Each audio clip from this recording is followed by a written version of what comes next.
Salam saudara yang dikasihi oleh Yahweh. Kita bersyukur di minggu yang ketiga ini kita masih diberikan kuat dan sehat. Saat ini kita mau dengarkan firman Yahweh, namun sebelumnya kita berdoa terlebih dahulu. Bapa di dalam surga yang kami sembah dalam nama Yesus HaMasiah, hati kami penuh rasa syukur kepadamu atas pertolonganmu, kemurahanmu, kebajikanmu. Kami ada sampai hari ini. Kami mengucap syukur untuk semua itu. Saat ini kami mau dengarkan firman-Mu. Urapi kami dengan roh-Mu agar kami dikuatkan, diteguhkan, dan kami lebih dalam lagi mengenal Engkau sebagai Bapa kami, Juru Selamat kami, penebus kami. Kami sambut firman-Mu di dalam nama Tuhan Yesus akan berdoa. Haleluya. Amin. Pada kesempatan ini sebuah firman yang terambil dari Ulangan pasal 6 ayat yang keempat dan 5 yang berbunyi demikian. Dengarkanlah hai Israel, Yahweh Elohim kita, Yahweh itu Esa. Kasihilah Yahweh Elohimmu dengan segenap hatimu dan dengan segenap jiwamu dan dengan segenap kekuatanmu.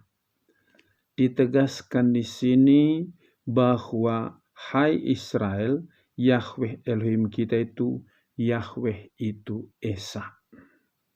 Saudara, apapun yang ada di dunia ini ada batasannya. Tanaman ada batasan umurnya, bangunan apalagi tubuh manusia atau hidup manusia pun ada waktu lahir, hidup, dan mati, ada batasnya. Tapi kita tahu Yahweh itu Esa. Saya berikan temanya hari ini adalah Yahweh itu Esa. Apa artinya Esa? Esa artinya tidak dapat diukur besarnya, tingginya, luasnya, dan batas kuasanya. Dia memenuhi surga dan bumi. Sekali lagi, dia memenuhi surga dan bumi. Kalau saya ada di sini sekarang, tidak mungkin ada di tempat lain, bisa diukur tingginya saya, beratnya saya. Tapi Yahweh tidak bisa diukur besarnya, tingginya, kemahakuasaannya. Karena apa? Dia mengatasi segala-galanya. Karena itu, kita mau belajar bagaimana bukti keesaan daripada Yahweh itu. Saudara, kalau kita perhatikan bagaimana keesaan daripada Yahweh itu, yang pertama-tama, Yahweh itu pencipta alam semesta ini dari yang tidak ada menjadi ada. Yahweh menciptakan alam semesta dari yang tidak ada menjadi ada, mulai dari Kejadian pasal yang ke-1 ayat 1 sampai 23 dikatakan bumi, di ayat 2-nya bumi dalam keadaan tidak berbentuk dan kosong. Tapi kita perhatikan, berfirmanlah Yahweh pada hari pertama, jadilah terang, maka jadi terang. Hari kedua, berfirman Yahweh, jadilah cakrawala, jadi. Dan seterusnya. Dari yang tidak ada, dia hanya berfirman, jadi, maka jadi. Cakrawala itu adalah langit. Saudara bisa bayangkan langit sedemikian luas, tapi dia hanya berfirman, jadi. Itu salah satu bukti keesaan daripada Yahweh itu. Dia menciptakan dari yang tidak ada menjadi ada. Kalau nanti dia Wahyu pasal 21, mulai dari ayat 1 sampai dengan 5, langit dan bumi yang pertama itu akan lenyap. Dari yang ada menjadi tidak ada. Dia maha kuasa. Keesaan dia itu bisa menghilangkan dari yang ada menjadi tidak ada. Kalau penciptaan dari yang tidak ada menjadi ada. Luar biasa kemahakuasaan daripada Yahweh itu. Yang kedua, bahwa Yahweh itu menakar air dengan tangannya. Yahweh menakar air dengan tangannya. Yang berikutnya, Yahweh mengukur langit dengan jengkalnya. Yahweh juga menimbang gunung-gunung. Ya, Yahweh juga mengangkat pulau-pulau seperti benda kecil. Itu dalam Yesaya pasal yang ke-40 ayat 12 sampai 15 ayat 22.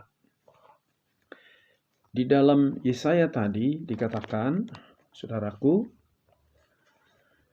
dikatakan demikian dalam Yesaya pasal 40. Siapakah yang telah menakar, ayat 12-nya, siapakah yang telah menakar air dengan lekuk telapak tangannya dan mengukur langit dengan jengkal dan menghitung debu tanah dengan ukuran dan menimbang gunung-gunung dengan neraca dan bukit-bukit dalam timbangan? Siapakah yang telah mengukur roh Yahweh atau seseorang menasihatinya yang memberi tahu dia?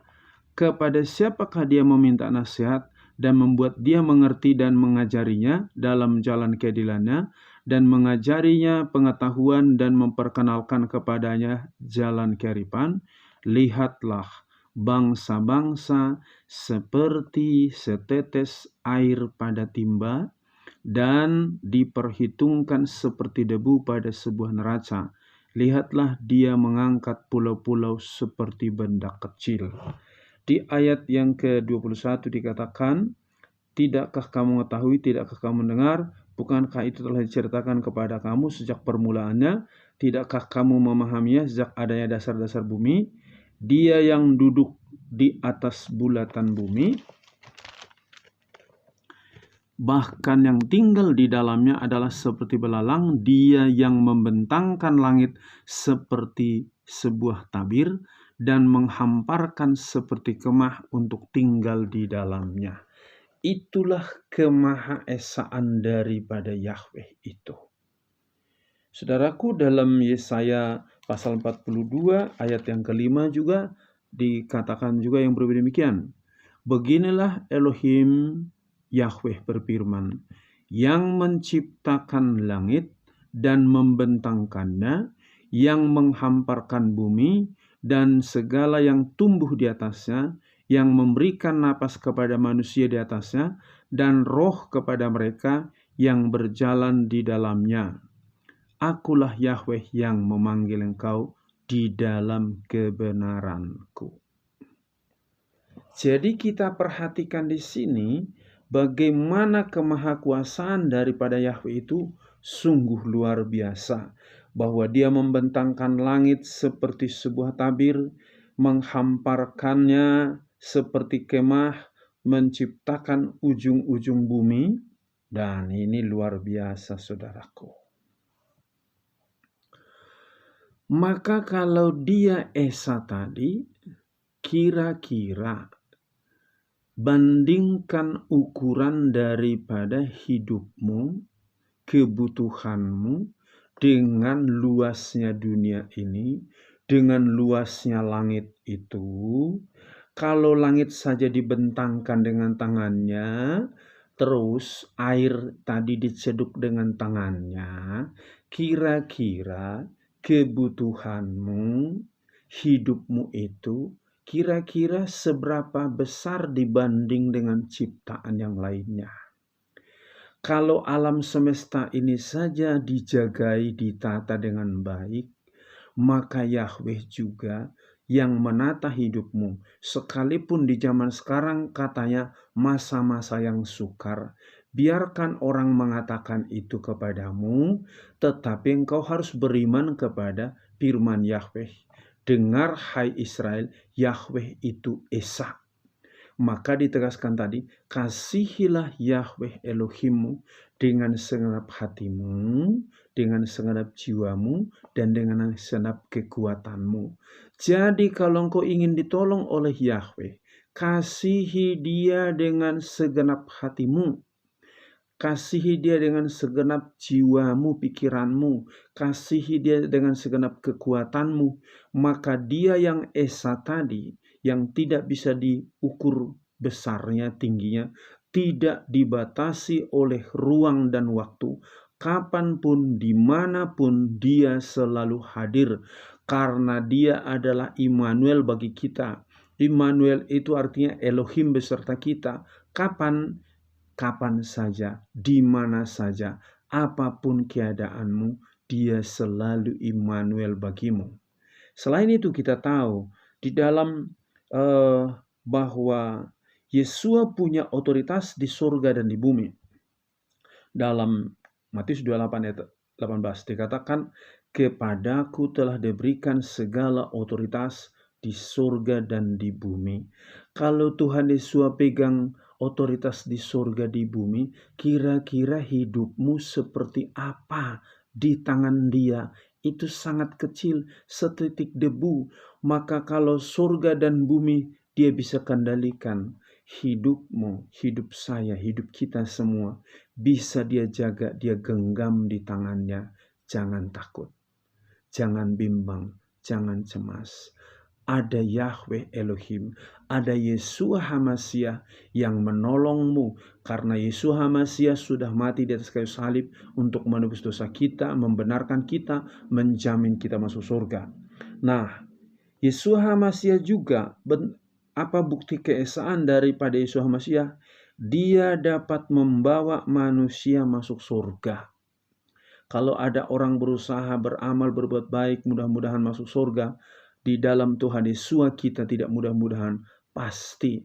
Dalam Yohanes 14 ayat 1-3, aku pergi kepada Bapa menyediakan tempat bagimu, dan nanti kalau sudah aku datang lagi, jemput kamu dan membawamu kemana aku berada. Tuhan Yesus sudah naik ke surga, maka dia datang dari surga, jemput kita, dibawa kita ke surga. Kenapa dia bisa dari surga turun ke bumi, dari bumi naik lagi ke surga, nanti datang lagi? Karena dia esa, tidak dibatasi oleh ruang dan waktu. Maka biarkan roh daripada Tuhan Yesus itu mengurapi hidupmu, supaya engkau mengalami keesaan daripada Yahweh itu dalam dirimu. Karena Tuhan Yesus juga adalah esa. Dia tidak dibatasi oleh ruang dan waktu. Maka dia katakan, akulah jalan, kebenaran, dan hidup. Tidak ada seorang pun sampai kepada Bapa, atau tidak seorang pun sampai ke surga, kalau tidak melalui aku.